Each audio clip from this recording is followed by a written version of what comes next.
Well, we're back in the Word today, continuing through Romans. We've been looking at Romans chapter 8.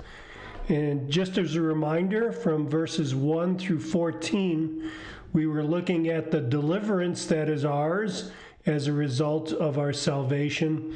And now we're going to be looking in this section 15 through 39. We've been looking at the assurance that are ours. And of course, the reason Paul is bringing this up is that it's the basis of our sanctification. That both realizing what we've been delivered from and also the assurance that we have in the Lord are foundational to our sanctification, which will lead ultimately to our glorification. So last time we talked about our assurance regarding our sonship, our salvation in the Lord, the assurance regarding that. Now we're going to talk about something that's really important, I think, assurance in the midst of suffering, verses 18 through 25. Let me switch over my screen here so you can see the text. And as I say, I pray always for you guys to be in the Word. That's the idea here, that we are supposed to be in the Word together, not just me being a talking head here. So suffering really is a challenge. It's nobody likes to suffer, I think, but we have a certain perspective on suffering as Christians. In fact, what we know is that suffering is not something that's foreign to the Christian life. It's part of it. Sometimes we get confused in suffering, thinking that perhaps we've lost our salvation, perhaps the Lord has turned us over to sin and has abandoned us, but nothing could be further from the truth. The truth is that suffering is part of the Christian life. Jesus said that we are blessed when we are insulted and persecuted and slandered for our commitment to Him. Look at Matthew 5, verses 11 and 12. He concludes that by saying that we are to rejoice and be glad because of the persecution that we suffer. Paul wrote in Philippians 1:29 that salvation and suffering for Christ has been granted to us by God.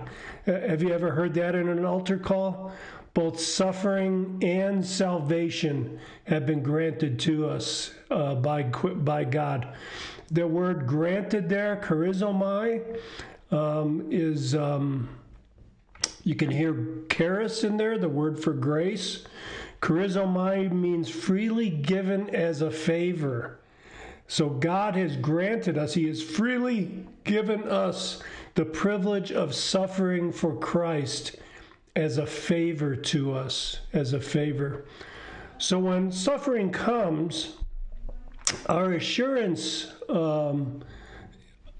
in suffering needs to be at the front of our mind. When suffering is going to come, it's assured, it's God's will that we suffer. So when it does come, and it's coming, we need to pay close attention because it is coming for each of us. So let's look at these verses closely. Let me just summarize them as we go through and then offer perhaps a slight application at the end. I know all of you have probably suffered in some way or another for your faith. Perhaps exclusion from family gatherings, perhaps laughter and ridicule in front of you or behind your back, maybe a dismissive attitude towards you. Certainly, we've all experienced that, and some of you may be experiencing that now. Verse 18, Paul talks about suffering and the reality of suffering in the present time, right, during this time, during this church age. He points out and wants us to know that there's incomparable glory that's waiting for us, that we suffer today in hope of and in light of and in anticipation of the incomparable glory that we will be receiving as a result of us. It'll be revealed to us, as he says. What kind of glory? Well, I think what he's talking about is the glory that we'll receive at the bema seat of Christ when we stand before him and he rewards us for the life that we've had, the ministry that we've performed, the encouragement that we've given, the evangelism that we've done at his bema seat. He is going to assess us, and he will give appropriate rewards. All of us will get reward. It's not something we need to be afraid of or dreading, something we need to be looking forward to and to see what those rewards are. But after the bema seat of Christ, or maybe contemporaneous with it at the same time, we also have our own glorification, where we'll be translated from these bodies of sin and death to new bodies free from sin and death, free from our sinful nature, and free from death. So Paul says in verse 18, there's an incomparable glory waiting for us. Verses 19 through 22 he turns our attention to the creation. Now, why does he do this? Well, I think what he's telling us is that if we just look around us with eyes of faith, we'll be reminded that everything in the universe is urging toward and looking forward to being freed from corruption. It's coming. How gracious of God to give us this assurance, this reminder that we so sorely need. When we look around us and we see hurricanes and tornadoes and drought and famine and floods and earthquakes and volcanic eruptions, we see the world kind of groaning spasmodically, looking forward to that time where it'll be returned to its Edenic state. It's looking forward to that, and it reminds us that we also groan, he says in verse 23, from the depths of our being to be freed from the suffering of our own bodies. You may be blessed with a very healthy body, but death is coming.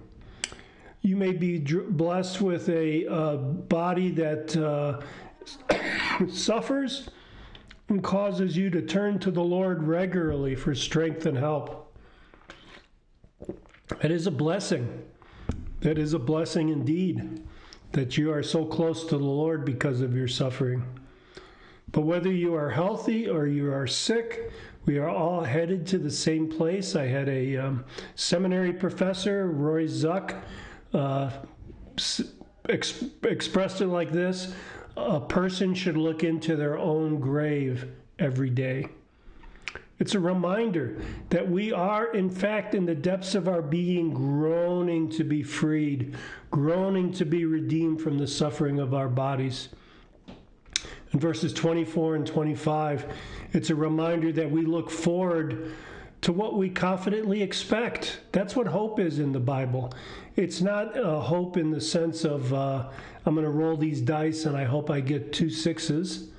It's not a hope that the odds will work out in my favor. Hope is a confident expectation that God is going to do what he has promised to do. The expression of that internal hope that we have is perseverance. Perseverance. Look at verse 25. But if we hope for what we do not see, through perseverance, we wait eagerly for it. Now, patience is the ability, the long suffering with difficult people. Perseverance is long suffering with difficult circumstances. So, brothers and sisters, we all suffer in difficult circumstances, personally and publicly.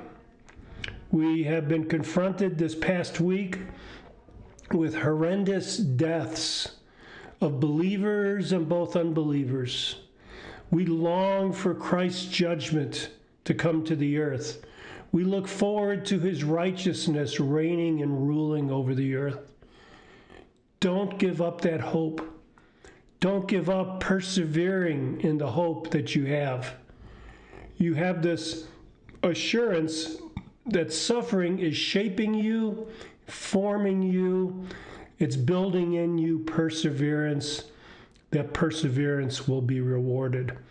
I think my only recommendation or pastoral sort of counsel for you is to persevere. Keep going. Keep on. Don't give up.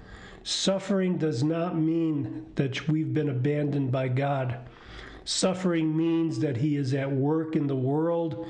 He's whetting our appetite for what's coming, and we need to persevere until it's ours. God bless you, brothers and sisters. Hope this is helpful for you. It's helpful for me. God bless you.